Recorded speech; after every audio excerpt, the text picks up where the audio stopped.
Dengue ಅಂತ ಕರೀತಾರೆ ಅಥವಾ ಡೆಂಗ್ಯೂ ಅಂತ ಕೂಡ ಕರೀತಾರೆ. ಅದನ್ನು ಬಹಳ ಹುಷಾರಾಗಿ ನಾವು ಮತ್ತು ನೀವು ಇರಲೇಬೇಕು. ಈಡಿಸ್ ಈಜಿಪ್ಟಿ ಅನ್ನುವ ಸಂತತಿ, ಸೊಳ್ಳೆಯ ಸಂತತಿ, ಅದು ನಮಗೇನಾದರೂ ಕಚ್ಚಿದ್ರೆ ಡೆಂಘಿ ಆರ್ ಡೆಂಗ್ಯೂ ಬರುವ ಚಾನ್ಸಸ್ ಬಹಳ ಜಾಸ್ತಿ ಇವೆ. ಬೇರೆ ಬೇರೆ ಕಡೆಗಳಲ್ಲಿ ಬೇರೆಯವರು ಬೇರೆ ರೀತಿಯಲ್ಲಿ ಇದರ ಬಗ್ಗೆ ಚರ್ಚೆ ಮಾಡ್ತಾ ಇದ್ದಾರೆ. ಆದರೆ ನಾವು ಇವತ್ತು ಯಾರನ್ನೋ ಹೆದರಿಸ್ಕೊಂಡು ಕೂತ್ಕೊಳ್ಳೋದಲ್ಲ, ಅಥವಾ ಅದೇನೋ ಹೇಳ್ತಾರಲ್ಲ, ನಾನು ಭಾಳ ಸಲ ಹೇಳ್ತಾ ಇರ್ತೀನಿ, ಈ ಮರಣ ಮೃದಂಗ ಬಾರಿಸ್ಬಿಟ್ಟದೆ, ಹಂಗೆ ಮಾಡ್ಬಿಟ್ಟದೆ, ಬಂದು ಕುಣಿತಾ ಇದೆ, ಇನ್ನೊಂದು ಆಗ್ತಾ ಇದೆ, ತಲೆ ಮೇಲೆ ಬಂದು ಕುಂತ್ಕೊಂಡ್ಬಿಟ್ಟದೆ, ಒಕ್ಕರ್ಸ್ಕೊಂಬಿಟ್ಟಿದೆ, ಈ ಥರದ್ದೆಲ್ಲ ಸುಮ್ಮನೆ ಹೇಳ್ಕೊಂಡು ಊರಲ್ಲಿರೋರನ್ನೆಲ್ಲ ಹೆದರ್ಸ್ಕೊಂಡು ಕೂತ್ಕೋಬಾರ್ದ್ರಿ ನಾವು. ಭಾಳ ತಪ್ಪಿದು.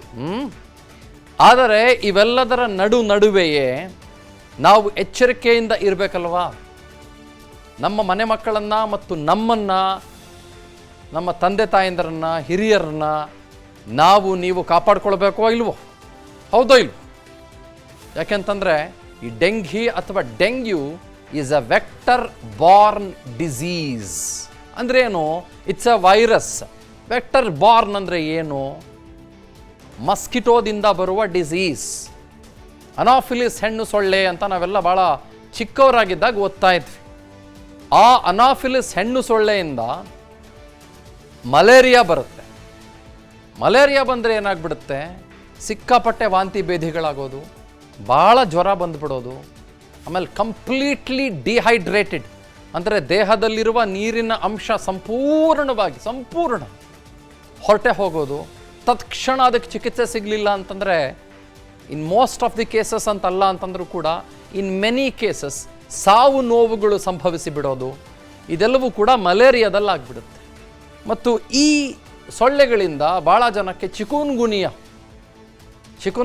ಅಂದರೆ ಯಮಯಾತನೆಯ ಮೈಕೈ ನೋವು, ಸಿಕ್ಕಾಪಟ್ಟೆ ಯಮಯಾತನೆಯ ವರ್ಷಾನ್ಗಟ್ಟಲೆ ಸುಮಾರು ಜನಕ್ಕೆ ಮೈಕೈ ನೋವು ಬಂದು ಹೋಗಿರೋರನ್ನ ಕೇಳಿ, ಯಾರನ್ನಾದರೂ ಹೇಳ್ತಾರೆ ನಿಮಗೆ 6 ತಿಂಗಳು, 7 ತಿಂಗಳು, 8 ತಿಂಗಳು, ವರ್ಷ, 2 ವರ್ಷದ ತನಕ ನೋವು ಸುಮಾರು ಜನಕ್ಕೆ. ಅದರಲ್ಲೂ ವೃದ್ಧರಿಗಂತೂ, 60+ ದಾಟಿದವ್ರಿಗಂತೂ ಮೈಕೈ ಒಂದು ರೀತಿ ಪದ ಹೇಳುತ್ತೆ ಅಂತ ಹೇಳ್ತಾರಲ್ಲ ನಾವು, ಆ ರೀತಿ ನೋವು. And then comes the dengue. That is again a virus, and that is again a viral disease, a vector borne disease caused by aedes aegypti ಅನ್ನುವ ಸೊಳ್ಳೆ. ಅದು ಬೆಳಗಿನ ಜಾವದಲ್ಲಿ ಅತಿ ಹೆಚ್ಚಾಗಿ ಕಾಣಿಸ್ಕೊಳ್ಳುತ್ತೆ. ಹಾಗಾಗಿ ನೀವು ತೆಗೆದುಕೊಳ್ಬೇಕಾಗಿರೋ ಕ್ರಮ ಏನು? ನಂಬರ್ 1 ಇವತ್ತು ನಾವು ಮಾತಾಡಬೇಕಾಗಿರೋದು. ನಂಬರ್ 2, ಯಾಕೆ ಮಾನ್ಸೂನ್ ಸೀಸನ್ನಲ್ಲಿ ಡೆಂಘಿ ಆರ್ ಡೆಂಗ್ಯೂ ಜಾಸ್ತಿ ಆಗುತ್ತೆ? Why does it become more ಪ್ರಿವಿಲೆಂಟ್? ಯಾಕೆ ಜಾಸ್ತಿ ಆಗುತ್ತೆ? ನಂಬರ್ 3, ಸರ್ಕಾರ ತೆಗೆದುಕೊಳ್ಬೇಕಾಗಿರುವ ಮತ್ತು ತೆಗೆದುಕೊಂಡಿರುವ ಕ್ರಮ ಏನು, ಅಥವಾ ಸರ್ಕಾರಕ್ಕೆ ನಮ್ಮ ಕೆಲವು ಸಲಹೆಗಳು ಏನು? Number 4, if possible doctor C N Manjunath, ಖ್ಯಾತ ವೈದ್ಯರು, ಖ್ಯಾತ ಸಂಸದರು ನಮ್ಮೊಟ್ಟಿಗೆ ಜಾಯ್ನ್ ಆಗ್ತಾರೆ. May be in about few minutes from now I believe he will join us. ಇನ್ನೊಂದು 10 ನಿಮಿಷದಲ್ಲಿ ನಮ್ಮನ್ನು ಅವರು ಜಾಯ್ನ್ ಆಗ್ತಾರೆ ಅನ್ನುವ ನಂಬಿಕೆಯೊಟ್ಟಿಗೆ. ಮಳೆ ಬರ್ತಾ ಇದೆಯಲ್ಲ, ಅವ್ರ ಮನೆಗೆ ನಾವು ಟ್ರಾವೆಲ್ ಮಾಡ್ತಾ ಇದ್ದೀವಿ, ಸಿಕ್ಕಾಪಟ್ಟೆ ಟ್ರಾಫಿಕ್. ಏನು ಮಾಡ್ತೀರಿ? ಅವ್ರ ಮನೆ ಸಿಗ್ನಲ್ ಹತ್ರ ನಮ್ಮ ತಂಡ ಇವಾಗ, ಅವ್ರ ಮನೆಗೆ ಇನ್ನೊಂದು 5 ನಿಮಿಷ. Yes, I am sure he will come on live. Let's begin. ನಾನು ಚಂದನ್ ಶರ್ಮಾ ನಿಮ್ಮ ಜೊತೆಗೆ. Dangerous of course dengue, high ಅಲರ್ಟ್ನಲ್ಲಿದೆ Karnataka. On top of that ನಾವು ಮಾಡಬೇಕಾಗಿರೋ ಕೆಲಸಗಳೇನು? ಡೆಂಗಿ ನಮ್ಮನ್ನು ಹೇಗೆ ಬಾಧಿಸ್ತಾ ಇದೆ? This is view point with me. ನಾನು ಚಂದನ್ ಶರ್ಮಾ ನಿಮ್ಮ ಜೊತೆ.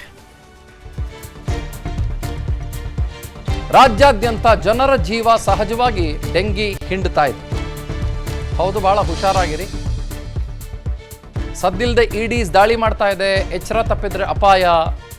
ದಯಮಾಡಿ ನಿಮ್ಮನ್ನು ನೀವು ಕಾಪಾಡ್ಕೊಳ್ಳಿ, ಮನೆ ಮಕ್ಕಳನ್ನು ಕಾಪಾಡ್ಕೊಳ್ಳಿ ಪ್ಲೀಸ್, ಐ ರಿಕ್ವೆಸ್ಟ್.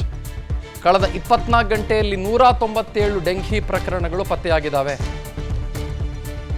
7362 ಜನ ಕರುನಾಡಲ್ಲಿ ಡೆಂಘಿ ಸೋಂಕಿತರು.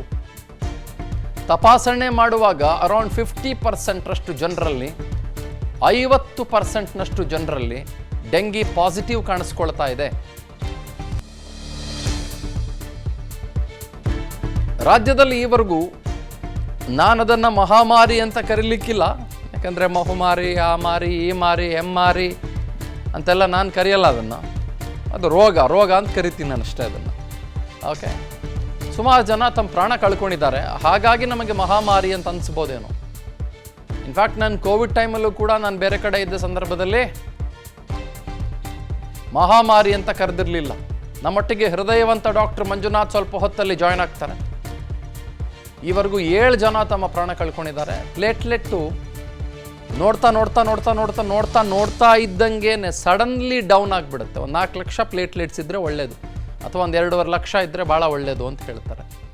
ಬಿಳಿ ರಕ್ತ ಕಣಗಳು ಅಂತ ನಾವೇನು ಕರಿತೀವಿ, ವೈಟ್ ಪ್ಲೇಟ್ಲೆಟ್ ಸೆಲ್ಸ್ ಅಥವಾ ವೈಟ್ ಬ್ಲಡ್ ಸೆಲ್ಸ್ ಅಥವಾ ಪ್ಲಾಸ್ಮಾ ಸೆಲ್ಸ್ ಅಂತ ನಾವೇನು ಕರಿತೀವಿ, ಅದು ನಮ್ಮ ದೇಹದಲ್ಲಿ ಇಲ್ಲ ಅಂತಂದರೆ ನಮ್ಮ ದೇಹ ಒಂದು ರೀತಿ ತನ್ನನ್ನು ತಾನು ಫೈಟ್ ಮಾಡಿಕೊಳ್ಳುವ ಕೆಪಾಸಿಟಿಯನ್ನು ಕಳೆದುಕೊಂಡು ಬಿಡುತ್ತೆ. ಗೊತ್ತಾಯ್ತಾ? ಹಾಗಾಗಿ ಈ ಡೆಂಗಿಯಿಂದ ನಮ್ಮನ್ನು ನಾವು ರಕ್ಷಣೆ ಮಾಡಿಕೊಳ್ಳೇಬೇಕು. ಬಹಳ ಬೇಸರದ ಸಂಗತಿ ಏನು ಅಂತಂದರೆ, ಚಿಕ್ಕ ಕೂಸುಗಳು ತಮ್ಮ ಪ್ರಾಣ ಕಳ್ಕೊಳ್ತಾ ಇದ್ದಾವೆ. ನೋಡಿ, ಚಿರಾಯು ಅಂತ ಪಾಪ ಹುಡುಗ, ಅವನು ಚಿರಾಯು ಅಂದರೆ ಅವನು ಯಾವತ್ತಿಗೂ ಕೂಡ ಚಿರಾಯುವಾಗಿರ್ಬೇಕಾದಂಥ ಹುಡುಗ ಆಗಿದ್ದ, ಅವನೇ ತೀರ್ಕೊಂಡ್ಬಿಡ್ತಾನೆ. 5 ವರ್ಷ ಅವನಿಗೆ. ಇನ್ನೊಂದು ಪುಟಾಣಿ ಮಗು ಪಾಪ ಗಗನ್ ಅಂತ, ಇವರೆಗೂ ಕೂಡ 7 ಜನ ಸತ್ತೋಗಿದ್ದಾರೆ. ಆ ಹುಡುಗ ತೀರ್ಕೊಂಡ್ಬಿಡ್ತಾನೆ, ಗಗನ್ ಅಂತ. ಗಗನದಂಥ ಆಸೆಗಳನ್ನು ಇಟ್ಕೊಂಡಿದ್ರು ಆ ಕೂಸಿನ ಬಗ್ಗೆ ಅವರ ಅಪ್ಪ ಅಮ್ಮ. ವರ್ಷಿಕಾ ಅನ್ನುವ ಚಂದದ ಮುದ್ದಾದ ದೇವತೆ ಅಂತ ಮಗು, ಅದು ತನ್ನ ಪ್ರಾಣ ಕಳ್ಕೊಂಡ್ಬಿಡುತ್ತೆ. ಸಮೃದ್ಧಿ ಅಂತ ಪಾಪ ಕೂಸು, ಸಮೃದ್ಧವಾದ ಜೀವನ ನಡೆಸಬೇಕಾಗಿದ್ದಂಥ ಚಂದದ ದೇವರಂಥ ದೇವತೆ ರೀತಿಯೇ ಹೆಣ್ಣು ಕೂಸು. ಆಯಿತಾ? ಅಕ್ಷತಾ ಅಂತ ಹಾಸನದಲ್ಲೇ ಸುಮಾರು ಸಾವುಗಳಾಗಿದ್ದಾವೆ ಇದುವರೆಗೂ. ಇದೂ ಕೂಡ ಅಷ್ಟೇ, ಹಾಸನದ ಸಾವಿನ ಬಗ್ಗೆನೇ ಮಾತಾಡ್ತಾ ಇದ್ದೀವಿ. ಚಿಕ್ಕಮಗಳೂರಿನಲ್ಲಿ ಸಾನಿಯಾ ಅಂತ ಪುಟಾಣಿ ಚಂದದ ಬೊಂಬೆ ಅಂತ ಬಂಗಾರದಂಥ ಹೆಣ್ಣು ಕೂಸು. ಆಯಿತಾ? ಆ ಕೂಸು ಕೂಡ ಅಷ್ಟೇ ತನ್ನ ಪ್ರಾಣ ಕಳ್ಕೊಳ್ಳೋದು. ಅಂಡ್ ದೆನ್ ದಿಸ್ ಲೇಡಿ, ಮೈಸೂರಿನವರು, ಪಾಪ ಯಾವ ತಾಯಿಯ ಮಗಳೋ ಏನೋ ಗೊತ್ತಿಲ್ಲ ನನಗೆ, ಅಥವಾ ಯಾವ ಮಗಳ ತಾಯಿಯು, I don't know. And most importantly she was working in Jayadeva institute of heart ಅಂತ, ಅಂದರೆ ಒಬ್ಬ ಮೆಡಿಕಲ್ ಫ್ರೆಟರ್ನಿಟಿ ಆಗಿದ್ದಂಥವ್ರು. ಮೆಡಿಕಲ್ ಫ್ರೆಟರ್ನಿಟಿಗಳಿಗೇನು ಕಾಯಿಲೆ ಬರಬಾರ್ದು ಅಂತಿಲ್ಲ, ಬಂದುಬಿಟ್ಟಿದೆ, ಏನು ಮಾಡ್ತೀರಿ. ಗಾಗಿ www.vistaranews.com ವೆಬ್ಸೈಟ್ಗೆ ವಿಸಿಟ್ ಮಾಡಿ. ಅಂಗೈಯಲ್ಲೇ ಜಗತ್ತಿನ ಸುದ್ದಿ ತಿಳಿಯಲು ವಿಸ್ತಾರ ನ್ಯೂಸ್ ಕನ್ನಡ ಆಪ್ ಡೌನ್ಲೋಡ್ ಮಾಡಿ.